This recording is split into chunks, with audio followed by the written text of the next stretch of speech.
Olá, tudo bem com você?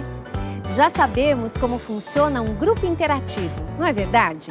Nessa aula, vamos entender por que nessa prática as aprendizagens são potencializadas e a convivência entre todos é favorecida.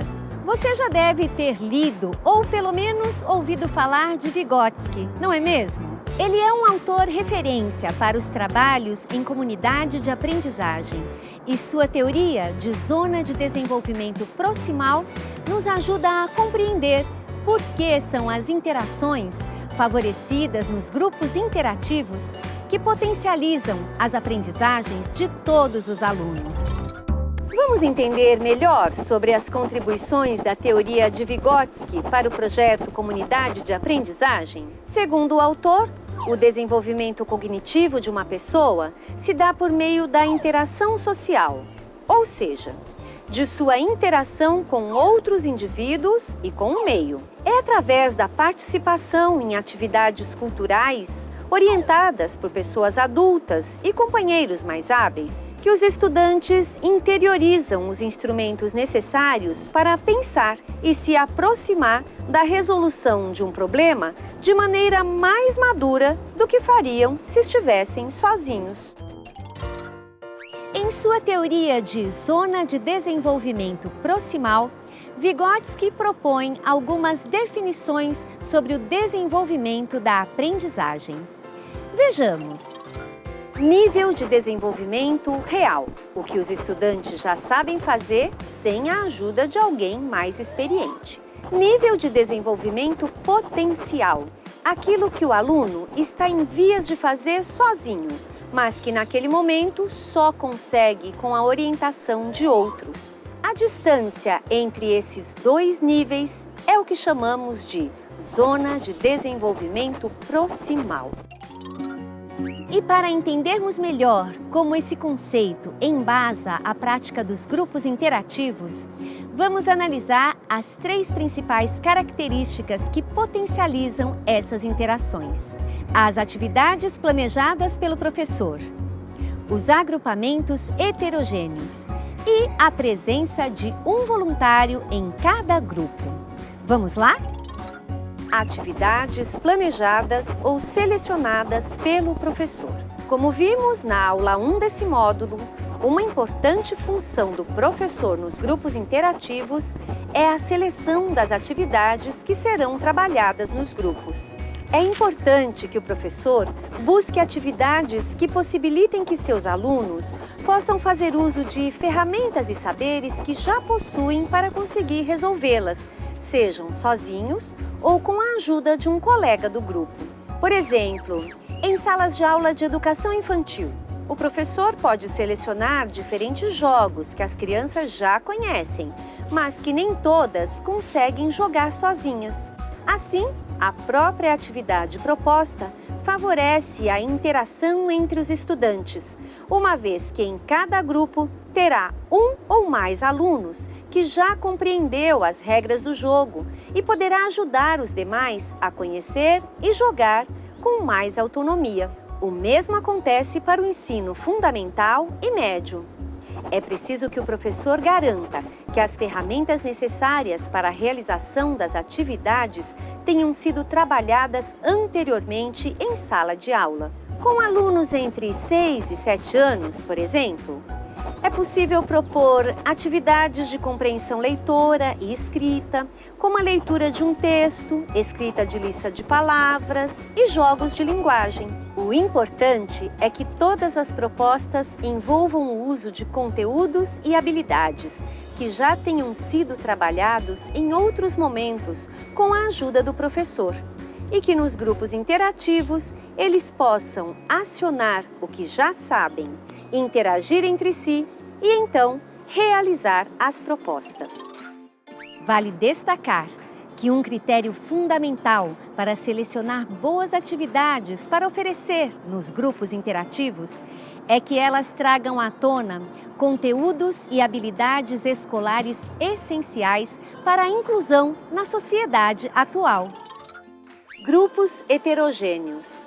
Outra importante característica que vimos na aula 1 desse módulo é separar os alunos em grupos heterogêneos. Embasando a teoria na prática, Vygotsky diz que quanto maior for a diversidade, maior será a riqueza de interações e, consequentemente, maior e melhor serão as aprendizagens, não só dos alunos que apresentaram alguma dificuldade na aprendizagem, como daqueles que já sabem realizá-la sozinhos. Isso porque, quando já sabemos algo, mas temos que explicar a outra pessoa, é preciso fazer um exercício em nossa mente para reorganizar o pensamento e estruturar a nossa fala. E ao fazer isso, aprendemos mais e melhor, pois além de saber, sabemos explicar. Mas por que essa diversidade favorece a aprendizagem?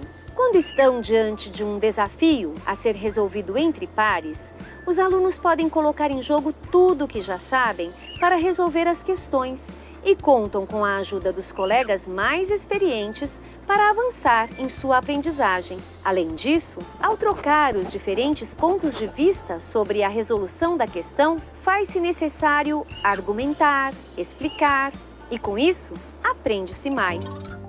Quando partimos do pressuposto de que todos os alunos podem aprender e respeitamos as diferenças humanas, garantimos que todos tenham acesso aos mesmos conhecimentos e que aqueles com mais dificuldade tenham outras oportunidades de aprender com as novas e diversas interações que acontecem na atividade. Lembre-se, para potencializar as interações e, consequentemente, a aprendizagem, o primeiro critério a ser considerado na formação dos grupos é a variação da competência e do ritmo de aprendizagem dos alunos. Presença de um voluntário em cada grupo. O voluntário é uma pessoa a mais no grupo e sua presença tem como objetivo promover as interações entre os alunos. Muitas vezes, nossa sensação é de que quando organizamos nossos alunos em grupos, eles irão mais brincar do que realizar a atividade, não é mesmo? Mas quando colocamos um adulto voluntário em cada grupo, com o papel de ajudar na organização e favorecer que todos interajam para a realização da proposta, asseguramos a participação ativa de todos os estudantes. O voluntário que participa dos grupos interativos não é mais um professor ou algum educador em sala de aula, muito pelo contrário. Ele pode ser uma mãe, uma avó, um vizinho da escola, um estudante universitário ou um profissional da escola que esteja em seu horário de folga. O seu papel é o de motivar que os estudantes se ajudem na resolução das atividades, que utilizem bem o tempo e que se respeitem. Quando aparecem dúvidas de conteúdo, o professor é chamado e é ele quem as esclarece. Vamos pegar de exemplo um grupo interativo de matemática que aconteceu em uma sala de aula com alunos entre 6 e 7 anos. Em um dos grupos, a voluntária era uma avó que nunca havia frequentado a escola e não era alfabetizada. No início, os alunos começaram a resolver a questão colocada individualmente. Logo, a avó percebeu que um dos alunos estava muito nervoso e só olhava para a folha de papel. Ela então perguntou se ele queria ajuda e quem do grupo poderia ajudá-lo. Uma das crianças, que já havia terminado, se prontificou e fez novamente o exercício, agora explicando cada parte para que seu colega pudesse aprender. Espero que você coloque em prática o que aprendemos e que estimule ainda mais as interações nas suas aulas. Assim todos poderão aprender cada vez mais. Até a próxima!